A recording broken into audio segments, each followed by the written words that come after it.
예외 조항을 인정하면서 진행되는 포경 단속이 과연 효과적인 일일지 반문해 볼 일이다. 불법으로 규정된 포경이 여전히 계속되는 가장 큰 이유는 고가에도 거래가 성사될 만큼 수요가 있기 때문이다.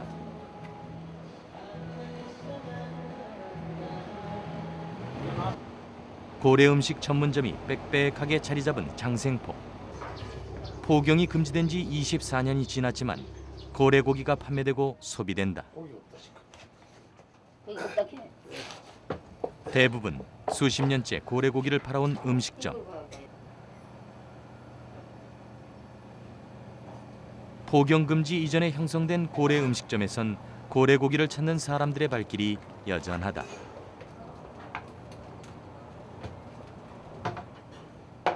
사람들의 고래에 대한 수요가 사라지지 않고 있는 것이다. 장생포 주변엔 노점에서 고래고기를 판매하는 상인들도 어렵지 않게 찾아볼 수 있다. 포경성 잡을 때는 그 자유대로 잡아 먹을 때는 이제 날씨가 나쁘고 이러면 안 나고 날씨가 좋고 이러면 서해로 저 동해로 가가 잡아오잖아요. 이런 자극 가가지고 그래 잡아오고 하는데 요즘은 그래 못합니다. 그리고 잡으면 좋지요. 좋은데 못되게 한다 보니까.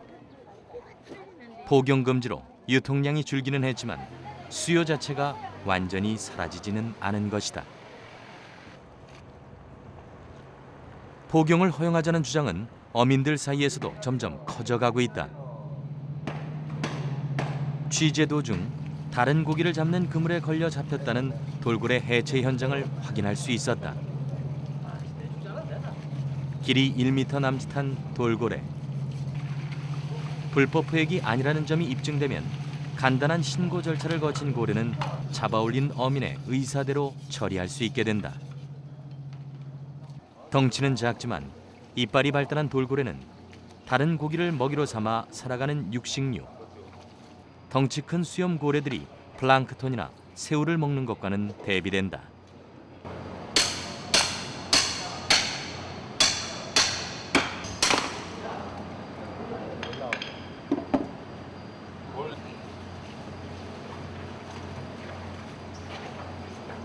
어민들은 익숙하게 고래를 해체해 나갔는데 주로 이렇게 그물에 잡혀서 오는 고래들이 좀 간혹 있습니까? 있어요. 어떤 식으로 많이 와요? 밍크라고 하죠.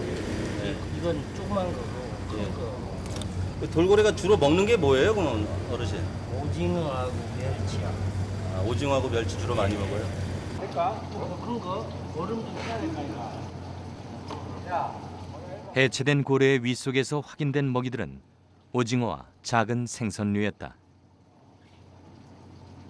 포획된 고래가 수요자가 많다 보니까 공급은 부족하고 수요자가 많다 보니까 수요층이 공급층이 딸리다 보니까 이후에 어떻든 간에 어민들이 그 불법이 있는 거는 있다고 저도 봅니다. 근데 그 어민들이 불법이 이끄는 생존이 달린 거예요. 어민들의 생존권이 달린 거다 보니까 만약에 우리가 이 식문화권이 엄다치면은 그런 행위를 어민들도 안 하겠죠. 그렇지만 어민들이 빈배로 갔다가 빈배로 돌아오는 일이 되다 보니까 어민들 이야기가 돌고래가 다 잡아먹었다. 밍크고래가 다 잡아먹었다. 포경 금지로 늘어난 고래가 어민들이 잡아야 할 고기를 먹이로 삼으면서 어획량이 줄어들고 있다는 것인데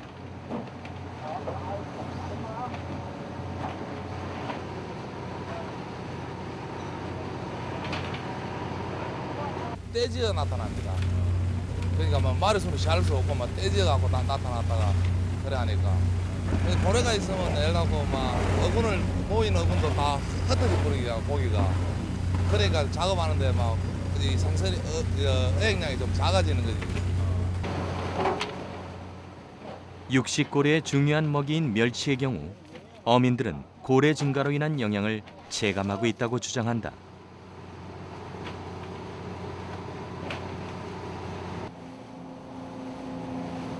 한반도의 바다에서 고래가 어민의 생계를 위협할 만큼 늘어난 것일까?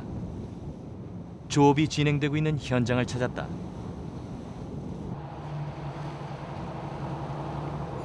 해안에서 두어 시간을 달려 도착한 어장에서 조업 중인 배를 만났는데 멸치와 잡어를 잡는다는 배의 그물은 텅 비어 있었다. 최근 몇 년 사이 멸치 어획량은 어장에 따라 절반 이상 줄었고 온난화 등 기후의 영향이 적지 않지만 고래의 증가 역시 한 이유라고 어민들은 확신하고 있다. 고래만 보호하자면 좀 말이 안 되잖아요. 고래가 먹이 사슬이는 고등어나 이 새우, 멸치 이런 것도 또 우리가 또 보호해야잖아요. 그래서 우리가 고래를 다 잡자는 건 아니고 고래가 개체수가 많다 보면 우리가 이제 속아내기, 범고래 같은 거는 박자 그런 거는 속아내기를 하자 이렇게 주장을 하고 있죠. 그런데 어민들의 의견은 엇갈리고 있었다. 돌고래 집단 서식지로 확인된 제주도 김영해안. 근해에서 잡어를 잡는 동안 주변에서 자주 고래를 목격한다는 어민들.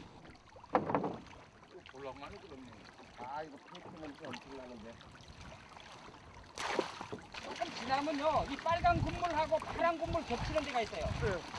너무 둘러고 그러나 다른 해역에서 어획량 감소의 주범으로 고래를 지목하는 데 대해 제주의 어민들은 동의하지 않았다. 돌고래가 먹이를 많이 먹어가지고 고기 줄었다는 그런 생각은 가져보질 않았습니다. 여기는 원체 뭐 제주도 바다는 고기가 많아서 그런지 그런 뭐는 고급 어종은 좀 줄어들었지만 그런 잡고기나 이런 거는 줄어들었다고는 보지는 않습니다. 고래가 어획량에 영향을 끼친다는 통계가 공식적으로 확인된 적도 없다.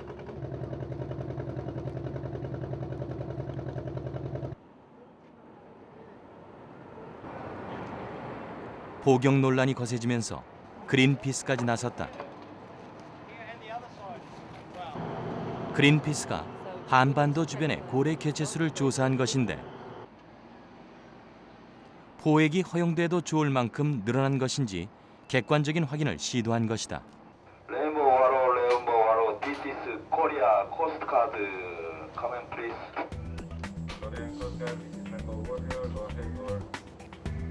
서해에서 동해까지 한반도 주변을 돌며 한 달에 걸쳐 진행된 조사. 고래는 여전히 멸종 위기를 벗어나지 못하고 있었다. Some of the species of whales around Korea were so depleted that they may take 100 years to recover or they may never recover. So the gray whale is probably the most endangered of the populations. The right whale would be those a close second. 고래가 어획량을 위협한다는 증거는 없었다. 한 달에 걸친 조사를 통해 가장 많이 목격된 종류는 역시 돌고래. 수천 마리씩 떼를 지어 한반도 해안 곳곳에 서식하고 있었는데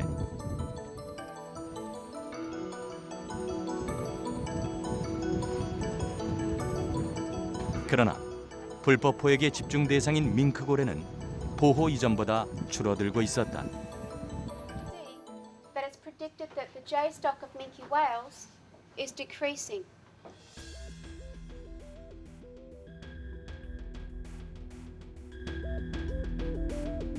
밍크고래는 혼액과 불법 포경으로 금세기 안에 멸종에 이를 수도 있다고 그린피스는 경고한다.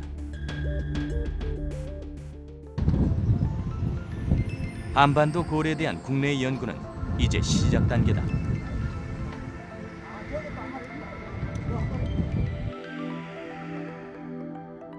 (2000년대) 이후 고래 연구소가 대략 8종류의 고래가 서식한다는 사실을 확인했을 뿐이다.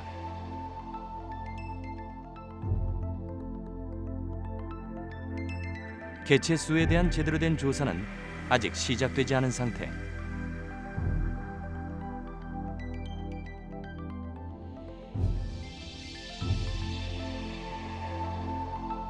포경 허용 이전에 고래에 대한 자료 자체가 절대적으로 부족하다.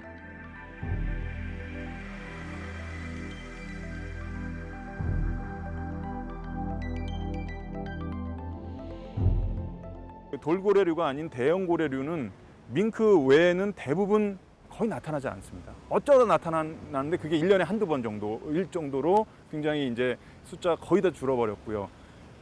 그런 점에서 겨우 남아있는 게 이제 밍크고래인데 이 밍크고래는 대형 고래류의 맨 마지막, 그러니까 대형 고래류 중에서도 제일 작은 종류에 속하고 또 밍크고래 그 다음은 바로 더 작아지는 소형 고래인 돌고래류로 이렇게 구분이 되는 거예요. 그런 점에서 밍크고래가 우리나라 바다 생태계에서 차지하는 비중은 굉장히 중요한 거죠. 울산 태화강. 한반도의 오랜 고래 역사가 확인되는 곳이다. 태화강변에 자리 잡은 깎아지른 절벽 반구대는 선사시대 이전에 새겨진 고래 그림으로 가득하다.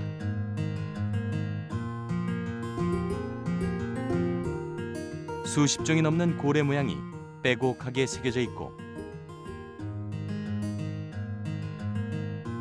모양만으로 식별이 가능한 고래도 4종류. 극지방과 우리나라를 오가며 서식하는 귀신고래, 5달을 굶어가며 새끼젖을 먹인다는 혹등고래, 배설물로 이산화탄소를 분해한다는 향유고래, 최초의 상어포경 대상인 북방 긴수염고래다. 방구장각하에도 이미 고래를 사냥하는 장면들이 새겨진 걸 보면은 우리 선조들도 굉장히 오래전부터 고래를 사냥하고 사냥만 하는 게 아니고 또 그걸 종교적으로 굉장히 중요시 숭배를 했던 것 같습니다. 수천 년 전부터 한반도 해안을 누벼온 고래들. 고대의 포경은 상업적 목적을 위한 대규모가 아니라 자급자족을 위한 소규모였던 만큼 수천 년 동안 멸종 위협 없이 평화롭게 이어져 왔다. 그러나 상업 포경의 역사가 시작되는 근대에 와서 상황은 크게 달라진다. 국내에서 최초로 상업 포경이 시작됐던 장생포 주변.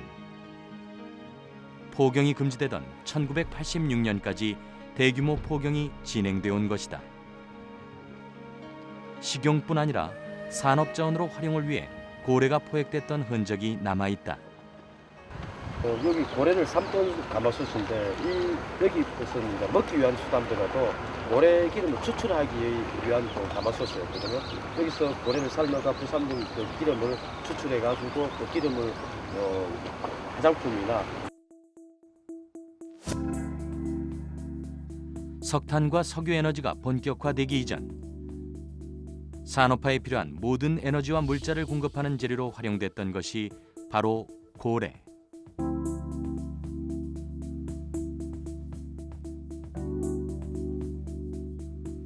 일찍부터 고래가 번성했던 장생포 일대는 근대 상업 포경의 시작과 함께 전국적인 포경 기지로 활용된다.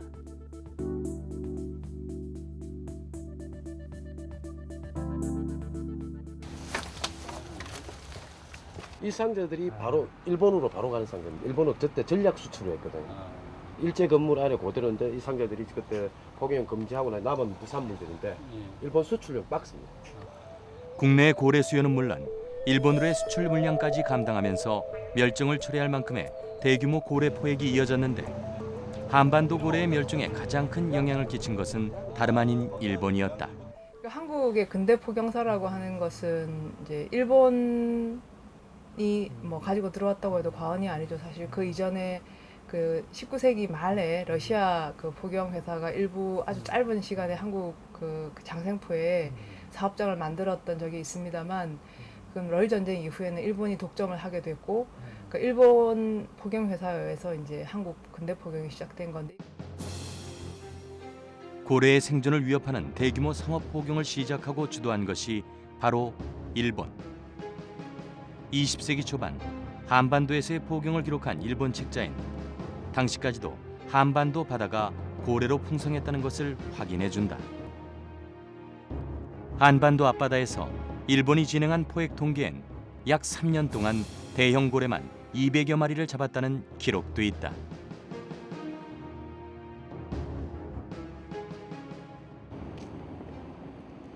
초등학교를 졸업하고 일본 회사 소속 포경선에서 포경 기술을 배운 1세대 포경수 손남수 씨.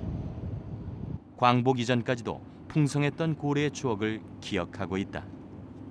뭐 잡기 싫어 못 잡을 정도로 많이 잡았지. 잡을 기술이 없어 못 잡았지.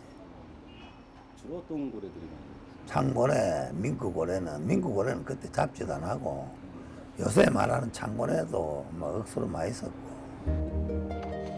1914년 세계학계엔 미국의 저명 동물학자가 무려 2년 동안 한반도 바다에서 관찰한 고래가 보고되기도 했다.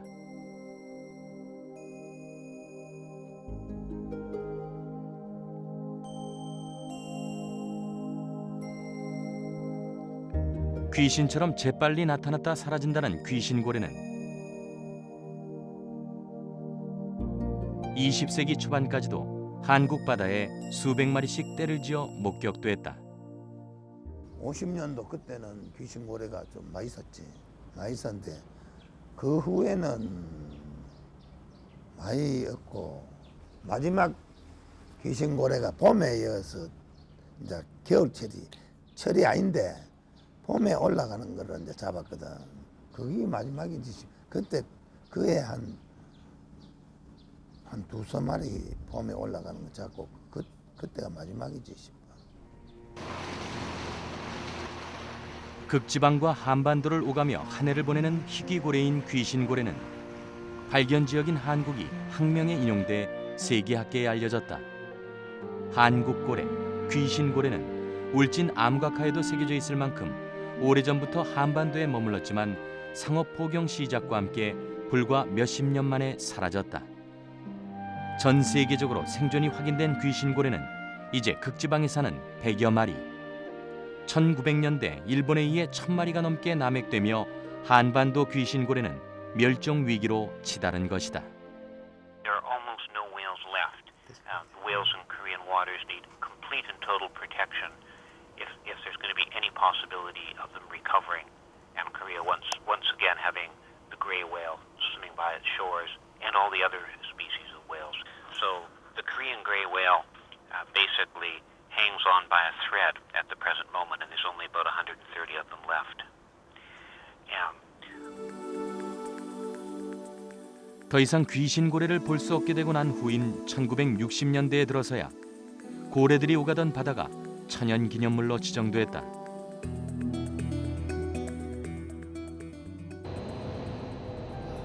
고래는 떠나고 고래의 전설만 남은 바다. 이 바다로 다시 고래가 돌아오게 하기 위해서는 고래를 향한 탐욕의 시선을 먼저 거둬야 한다.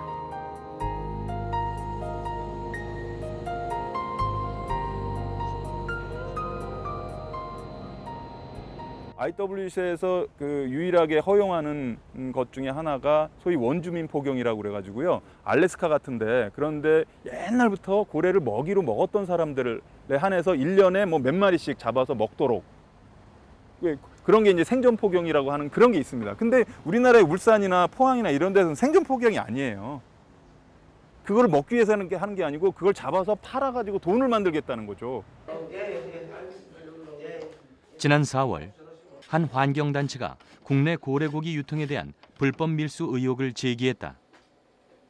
제대로 된 관리 체계가 없다는 점을 판매업자들이 악용한다는 것인데 가게 주인의 말에 따르면 일본에서 직접 냉동한 채로 말하고 밍크하고 이 보리고래를 같이 들여온다고 뭐 그런 얘기를 했어요. 대도시의 한 고래고기 판매점에서 일본에서 불법 밀수한 고래고기를 판매하고 있다는 제보를 확인한 환경단체가 사실 확인에 나섰다.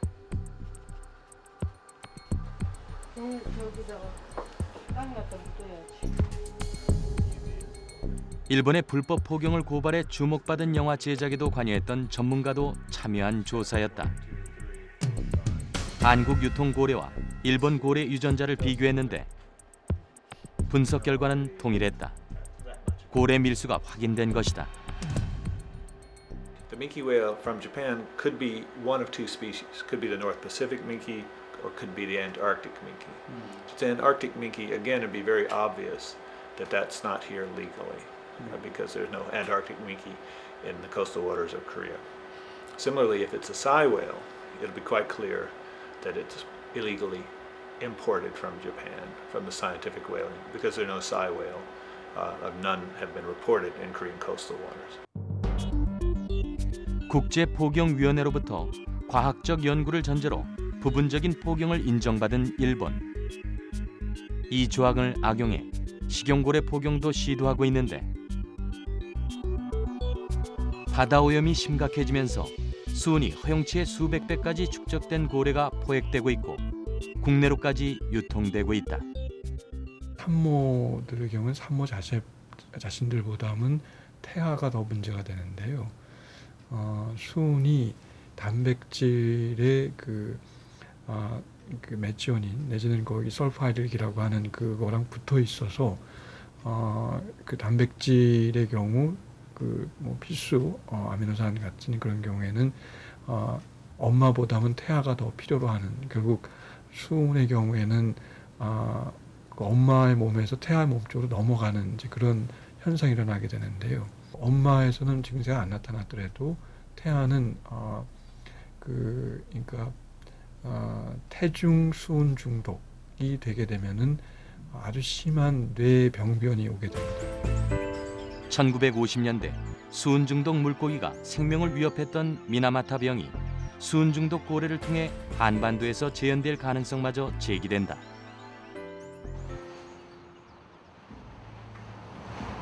고래 보호와 포경 허용.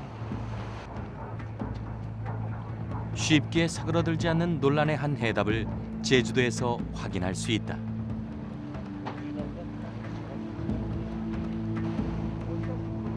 최근 몇 년 사이 눈에 띄게 돌고래가 늘어나고 있지만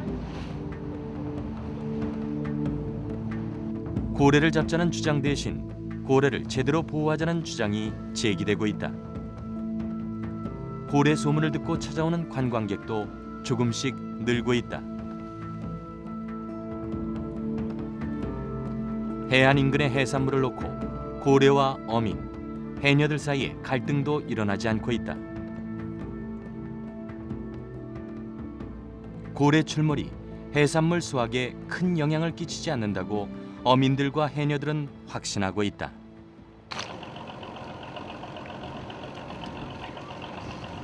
사람 놔두고 빙빙 돌면서 장난쳐. 돌고래가 작업하는데 옆에도 와요. 예.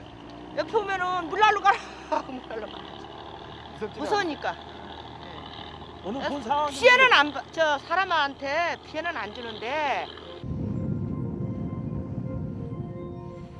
고래와 인간의 공전. 그것은 불가능한 것만은 아니다.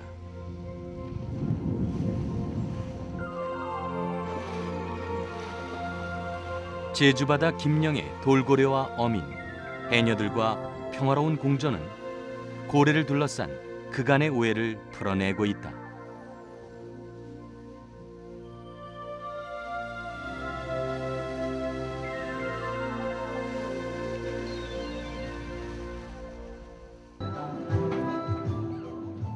포경 논란이 뜨거운 울산에서도 고래를 식용자원이 아닌 다른 방식으로 활용하려는 시도를 시작하고 있다.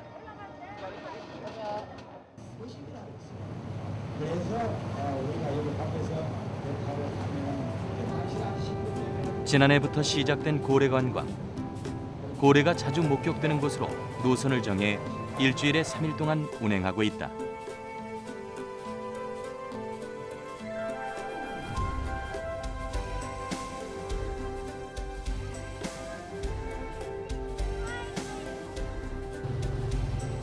자주 마주치는 고래종은 돌고래떼.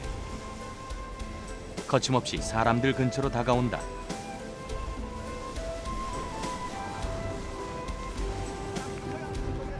고래 관광선은 매번 만선을 기록하고 있다. 고래는 마치 그냥 책이나 수족관 속에 있는 어떤 그런 동물로만 생각을 했었고, 사실 또 돌고래는 수족관을 통해서 볼 수 있지만 이제 일반 우리가 알고 있는 향고래, 민크고래 이런 것들은 잘 볼 수가 없으니까 좀 좋은 기회인 것 같아요. 자신을 공격하지 않는 사람들에게 고래는 기꺼이 옆자리를 내주고 있다. 호주도 이제 일종의 관광 국가라고 할 수 있는데 그 관광 산업이 굉장히 비중이 큰데 그 중에서도 고래 관광이 차지하는 비중이 훨씬 더 커지고 있답니다. 그런 거를 본다면 우리는 고래 포경을 뭐 해야 된다라는 일부 주장이 있지만 그것을 포경을 허용하고 또 한쪽에서는 고래 관광을 하는 방법보다는 그렇게는 공존이 안 될 것 같아요. 잡아먹으면서 또 구경을 한다는 것 자체가 가능하지가 않고 어느 한쪽을 선택해야 되는데 경제적인 눈으로 보더라도 차라리 고래 관광을 하는 것이 훨씬 더 경제적으로도 큰 수입과 효과가 있는 것 아니냐 이렇게 생각이 듭니다. 사람처럼 폐로 호흡하고 사람처럼 젖을 먹여 새끼를 키우지만 물속에서 삶을 이어가는 고래. 우리와 다른 듯 닮은 고래는 사람과의 전쟁이 아닌 공존의 길을 물어오고 있다.